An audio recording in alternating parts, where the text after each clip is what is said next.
Apa? Reset ECU pakai kabel doang lagi. Waduh. Kita belajar yuk.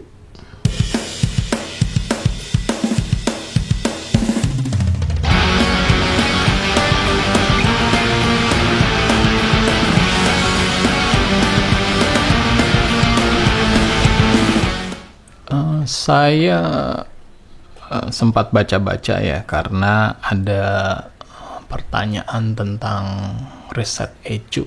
Ya, ini saya ambil dari motor saya, tutupnya ya.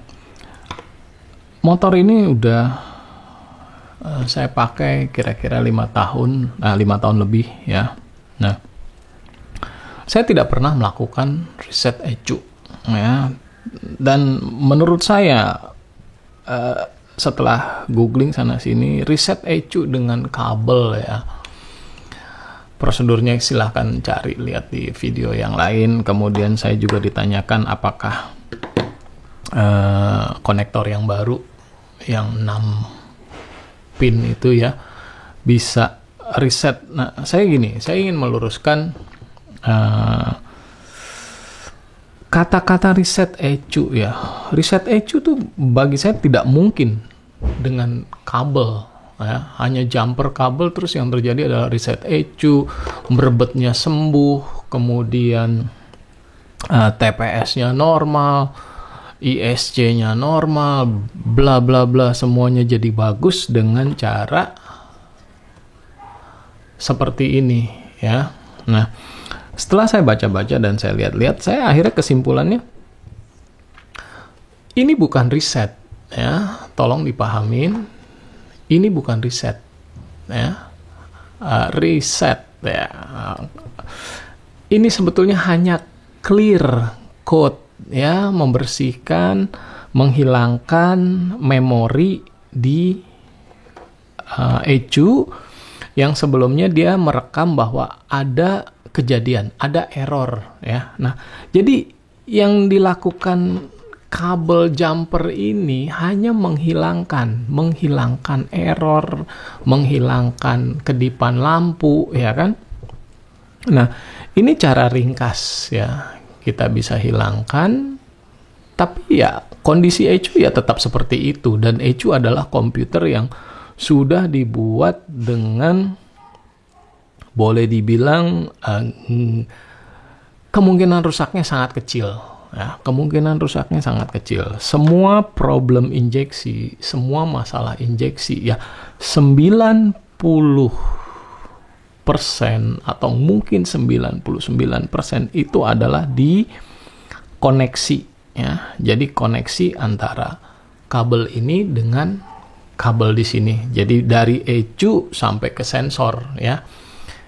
ECU tidak masalah, sensor tidak masalah, injektor tidak masalah, tapi penghantar di antara itu ya, jalur kabelnya ya, kepalanya ya, soket di sini, ada solderan, ada jepitan ya, di situ sumber masalah tuh mayoritas ada di sana ya.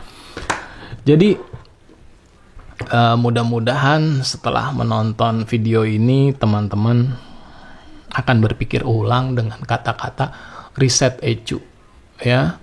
Reset ECU ini bukan ngonsletin ECU, ini membersihkan, menghilangkan trouble code. Jadi istilahnya itu clear trouble code, bukan reset ECU ya. Kembali ke sini ya. Untuk alat yang baru ini yang sudah distandarisasi dengan OBD itu bisa melakukan clear code ya, bisa melakukan clear code secara elektronik. Jadi dengan menu yang ada di handphone ya, kita bisa clear code. Jadi clear trouble code, bukan, sekali lagi saya ulang, bukan reset ECU ya. Untuk reset ECU nanti saya bikinin videonya. Lebihnya saya bukan riset sebetulnya, saya recovery ECU saya pernah lakukan, ya kan. Tapi kalau riset, aduh, ya, tolong dipahami, gunakan bahasa, apalagi riset itu bahasa Inggris ya, bukan bahasa asli Indonesia. Dan jangan sampai dengan kita memahami ini ada riset, akhirnya kita jadi salah paham.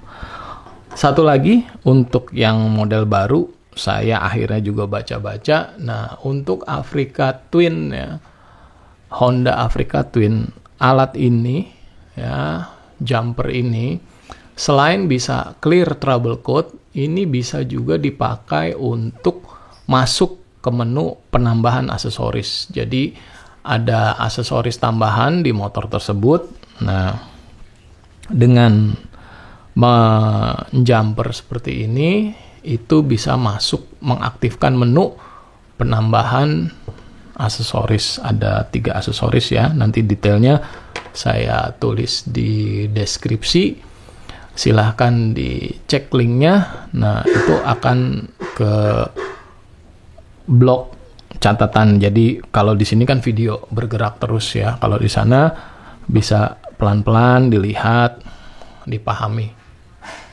Ya, terima kasih. Saya Imam. Terima kasih, boleh kita belajar sama-sama. Saya juga jadi belajar melihat istilah yang salah yang sudah dipakai bertahun-tahun, dan mudah-mudahan dengan video ini menjadi jelas bahwa yang teman-teman lakukan itu adalah clear trouble code. Terima kasih. Saya Imam, saya mekanik. Kita terus belajar.